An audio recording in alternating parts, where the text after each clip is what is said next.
जय हिंद दोस्तों, आर्मी अड्डा 47 पे आपका स्वागत है। मैं जी कुमार आज लेकर आया हूँ आर्मी जीडी और ट्रेडमैन के लिए मॉडल पेपर, जिसमें सामान्य ज्ञान से टोटल 15 क्वेश्चन और सामान्य विज्ञान से 15 क्वेश्चन को रखा गया है।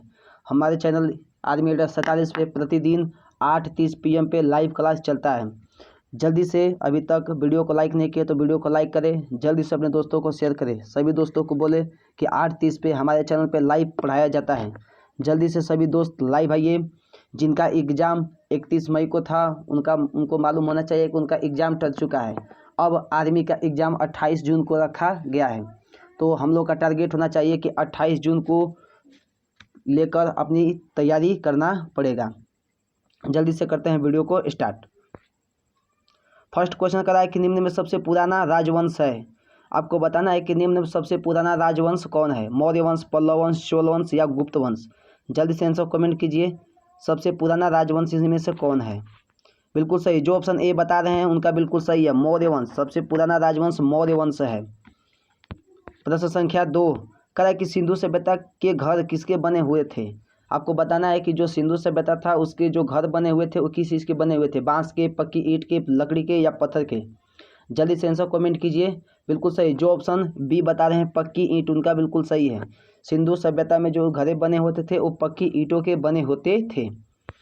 प्रश्न संख्या 3 करा वेद कितने हैं। आपको वेदों की संख्या बताना है दोस्तों। जल्दी से आंसर कमेंट कीजिए, वेद कितने हैं। बिल्कुल सही, जो ऑप्शन ए बता रहे हैं 4, उनका बिल्कुल सही है। वेदों की संख्या 4 है दोस्तों, याद रखिएगा।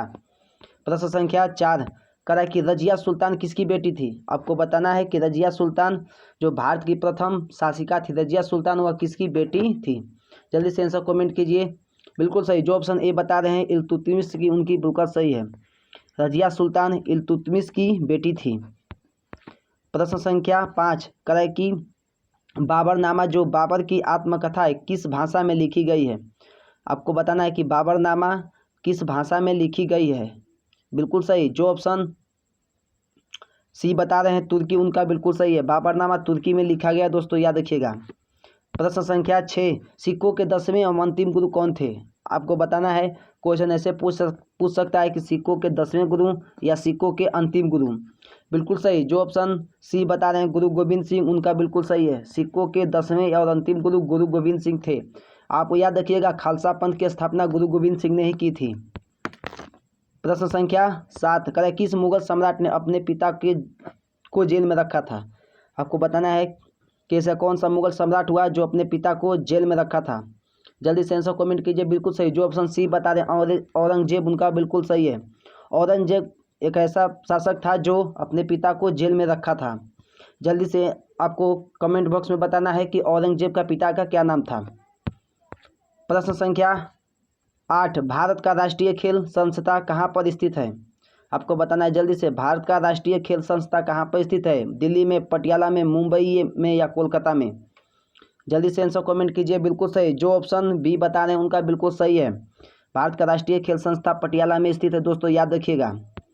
प्रश्न संख्या 9 करा पेनाल्टी की कौन से खेल से संबंधित है। जल्दी से आंसर कमेंट कीजिए। पेनाल्टी किस खेल से संबंधित है। हॉकी से, बास्केटबॉल से या फुटबॉल से या नॉन ऑफ दीज। जल्दी से आंसर कमेंट कीजिए। बिल्कुल सही, पेनाल्टी किक दोस्तों फुटबॉल से संबंधित है, याद रखिएगा। प्रश्न संख्या 10 ज्ञानपीठ पुरस्कार दिया जाता है। आपको बताना है कि ज्ञानपीठ पुरस्कार दिया जाता है किस क्षेत्र में। फिल्म के क्षेत्र में, फिल्म लेखन के या साहित्य के क्षेत्र में, खेल के क्षेत्र में या राजनीति के क्षेत्र में। जल्दी से बताइए। बिल्कुल सही दोस्तों, जो ऑप्शन बी बता रहे हैं उनका बिल्कुल सही है। आप इंडियन आर्मी की तैयारी कर रहे हैं तो आपको ऐसे ही जवाब देना पड़ेगा दोस्तों। बिल्कुल सही, जिनका ऑप्शन बी आ रहा है उनका बिल्कुल सही है। ज्ञानपीठ पुरस्कार दिया जाता है साहित्य के क्षेत्र में। प्रश्न संख्या 11 करा है कि मैकबेथ यह नाटक किसने लिखा। आपको बताना है मैकबेथ नाटक यह किसने लिखा। जल्दी से आंसर कमेंट कीजिए। बिल्कुल सही दोस्तों, जो ऑप्शन बी बता रहे हैं शेक्सपियर, उनका बिल्कुल सही है। मैकबेथ नाटक के लेखक शेक्सपियर हैं दोस्तों, याद रखिएगा। प्रश्न संख्या 12 हम चारों ऑप्शन के बारे में डिस्कस नहीं कर रहे हैं। हमारे चारों ऑप्शन के बारे में डिस्कस वाले क्लास प्रतिदिन सुबह 7 AM पे होती है दोस्तों, याद रखिएगा। 7 AM पे डिस्कशन वाली क्लास होती है जिसमें 10 क्वेश्चन को रखा जाता है और चारों ऑप्शन के बारे में डिस्कशन किया जाता है। यानी 10 क्वेश्चन और 4 ऑप्शन के बारे में डिस्कशन, यानी आपका 10 मिनट या 9 मिनट में 40 क्वेश्चन कवर होता है दोस्तों। एक दिन सामान्य ज्ञान और एक दिन सामान्य विज्ञान कराया जाता है।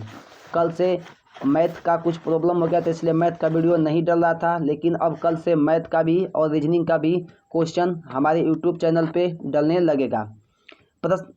क्वेश्चन का नाम आंसर दीजिए। पहला अवसर जब राष्ट्रीय गीत को गाया गया था, आपको बताना है कि राष्ट्रीय गीत सबसे पहले कब गाया गया था। जल्दी से आंसर कमेंट कीजिए दोस्तों।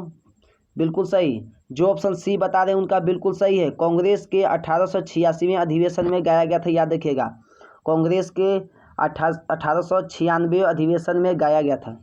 सॉरी दोस्तों, 1896 अधिवेशन है, 1896 अधिवेशन में गाया गया था, याद रखिएगा। प्रश्न संख्या 13, मानव अधिकार दिवस कब मनाया जाता है। आपको बताना है मानव अधिकार दिवस कब मनाया जाता है। बिल्कुल सही, जल्दी से आंसर कमेंट कीजिए। बिल्कुल सही, जो ऑप्शन नहीं दोस्तों, जो ऑप्शन बी बता रहे हैं उनका बिल्कुल सही है। जय हिंद, जय हिंद दोस्तों। जल्दी से सभी दोस्तों को ग्रुप में लिंक को शेयर कीजिए, कहिए सभी दोस्तों को लाइव आने के लिए। बिल्कुल सही, मानव अधिकार दिवस 10 दिसंबर को मनाया जाता है। आप यदि आपसे थल सेना दिवस पूछे तो 15 जनवरी, और एड्स दिवस पूछे तो 1 दिसंबर, और अंतर्राष्ट्रीय महिला दिवस पूछे तो 8 मार्च, याद रखिएगा। प्रश्न संख्या 14, करा कि सफ़ेद झंडा किसका प्रतीक है। आपको बताना है कि सफ़ेद झंडा किसका प्रतीक होता है। शांति का, आत्मसमर्पण का, या संघर्ष का, या निर्बलता का। जल्दी से आंसर कमेंट कीजिए। बिल्कुल सही, जल्दी जल्दी दोस्तों, बिल्कुल सही। जो ऑप्शन बी बता रहे हैं आत्मसमर्पण का, उनका बिल्कुल सही है। प्रश्न संख्या 15, अशोक महान का अंतिम युद्ध कौन सा था। आपको बताना है कि जो अशोक शासक था उसका अंतिम युद्ध कौन सा लड़ा गया था। माल्या का युद्ध, कलिंग का युद्ध, या कोचिन का युद्ध, या नॉन ऑफ दीज। जल्दी से बताइए दोस्तों, जल्दी से आंसर कमेंट कीजिए। अशोक महान का बिल्कुल सही दोस्तों, जो ऑप्शन डी बता दें उनका बिल्कुल सही है। प्रश्न संख्या 16, कराए कि विटामिन ए की कमी के कारण होता है। जल्दी से, सामान्य विज्ञान से क्वेश्चन है। कराए विटामिन ए के कमी के कारण होता है। जल्दी से बताना है रतौंधी, मोतियाबिंद, स्कर्वी, या नॉन ऑफ दीज। जल्दी से आंसर कमेंट कीजिए दोस्तों। बिल्कुल सही, जी दोस्तों, जी बिल्कुल सही, जो उनका ऑप्शन ए बता रहे हैं बिल्कुल सही है, रतौंधी होती है दोस्तों। प्रश्न संख्या 17, सर्वाधिक प्रोटीन का स्रोत है। आपको बताना है सर्वाधिक प्रोटीन किसमें पाया जाता है। आपको तो यह क्वेश्चन जबान पे याद होना चाहिए कि सर्वाधिक प्रोटीन किसमें पाया जाता है, तो सोयाबीन में पाया जाता है दोस्तों, याद रखिएगा, सर्वाधिक प्रोटीन सोयाबीन में पाया जाता है। प्रश्न संख्या 17, हैजा किससे फैलता है। सही दोस्तों, 18, हैजा किससे फैलता है आपको बताना है। जल्दी से आंसर कमेंट कीजिए। हैजा किससे फैलता है। पानी से, दूषित पानी से, या हवा से, या मक्खी से, या मच्छर से।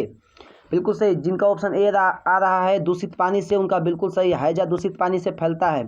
प्रश्न संख्या 19, क्षय रोग किससे होता है।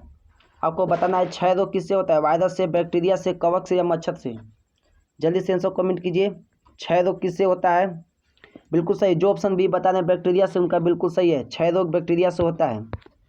प्रश्न संख्या 20, कह निम्न में विद्युत का कुचालक है। आपको बताना है कि इनमें कौन विद्युत का कुचालक है। ग्रेफाइट, या नमक का घोल, या नाइट्रिक अम्ल, या शुद्ध पानी। आपको इनमें से बताना है कि इनमें कौन विद्युत का कुचालक है दोस्तों। बिल्कुल सही, इसमें जो ऑप्शन 3 है उस कुछ सुचालक होगा, एक ऐसा ऑप्शन है जो कुचालक है। बिल्कुल सही, जो ऑप्शन डी बता रहे हैं शुद्ध पानी, उनका बिल्कुल सही है, शुद्ध पानी विद्युत का कुचालक होता है। प्रश्न संख्या 21, बॉक्साइट का रासायनिक सूत्र है। आपको बताना है बॉक्साइट का रासायनिक सूत्र। बिल्कुल सही, जल्दी से आंसर कमेंट कीजिए। जो ऑप्शन ए बता रहे हैं Al2O3, उनका बिल्कुल सही है। आपको पता होगा बॉक्साइट क्या है, तो क्वेश्चन पूछता है कि एल्युमिनियम का मुख्य अयस्क होता है, तो बॉक्साइट करके आना है दोस्तों। प्रश्न संख्या 22, ताप बढ़ने से ध्वनि का वेग। जल्दी से बताइए, ताप बढ़ने से ध्वनि का वेग क्या होता है। बिल्कुल सही, ताप जब बढ़ता है तो ध्वनि का वेग बढ़ जाता है दोस्तों, याद रखिएगा, ताप बढ़ने से ध्वनि का वेग बढ़ जाता है। प्रश्न संख्या 23, आवर्धक लेंस के रूप में किसका उपयोग किया जाता है। जल्दी से बताइए, आवर्धक लेंस के रूप में किसका उपयोग किया जाता है। अवतल लेंस का, उत्तल लेंस का, या दोनों का, या नॉन ऑफ दीज। बिल्कुल सही, जो ऑप्शन बी बता रहे हैं उत्तल लेंस, उनका बिल्कुल सही है, आवर्धक लेंस के रूप में उत्तल लेंस का प्रयोग किया जाता है। प्रश्न संख्या 24, मानव शरीर में सबसे कठोर हिस्सा है। आपको बताना है मानव शरीर की सबसे कठोर हिस्सा, बिल्कुल सही। जो 24 का बी बता रहे हैं उनका बिल्कुल सही है, इनेमिल होता है दोस्तों, याद रखिएगा। प्रश्न संख्या 25, खाने वाले सोडा का रासायनिक सूत्र है। आपको बताना है खाने वाले सोडा का रासायनिक सूत्र, बिल्कुल सही। जो ऑप्शन ए बता रहे NaHCO3 उनका बिल्कुल सही है। फिर से सुनिए, NaHCO3 खाने वाले सोडा, इसका रासायनिक नाम यदि पूछे खाने वाले सोडा का तो याद रखिएगा सोडियम बाइकार्बोनेट होता है दोस्तों।